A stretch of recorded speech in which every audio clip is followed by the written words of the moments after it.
পৃথিবীর সবচেয়ে দামি ফলগুলো পরীক্ষা করে দেখি, তার ভিতরে রয়েছে $400 পাইনাপেল। এটা পিনাট বাটার ফল, আর ছোট্ট বলটির দাম পড়বে $100। আমার একদম ভালো লাগে। আমারও ভালো লাগলো না, এটা শুকনো মটরশুটির মতন খেতে। হ্যাঁ, তুমি একদম ঠিক বলেছো। ঠিক বলেছি না আমি? হ্যাঁ, একদম ঠিক বলেছো। এটি একটি রনেলিয়া ফল, যেটা একদম আতা ফলের মতন খেতে। যদি বলো এটা আগের মতন খেতে, কিন্তু না, এটা একদমই ভালো না। এখন আমাদের কাছে রয়েছে একটি বৌদ্ধের হাত। এটা বিশ্বের প্রাচীন লেবু জাতীয় ফল।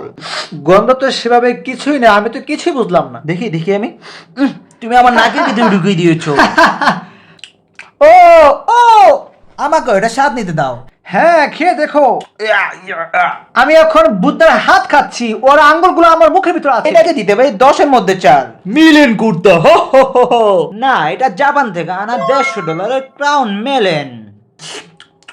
ও মাই গড। এটি আমার জীবনে খাওয়া সব থেকে রসালো তরমুজ। আমি সত্যি বলছি, এটাকে আমি 10-এর 10 দেব। আর শেষ ফল আমাদের কাছে রয়েছে $400 রবি গ্লো পাইনাপেল।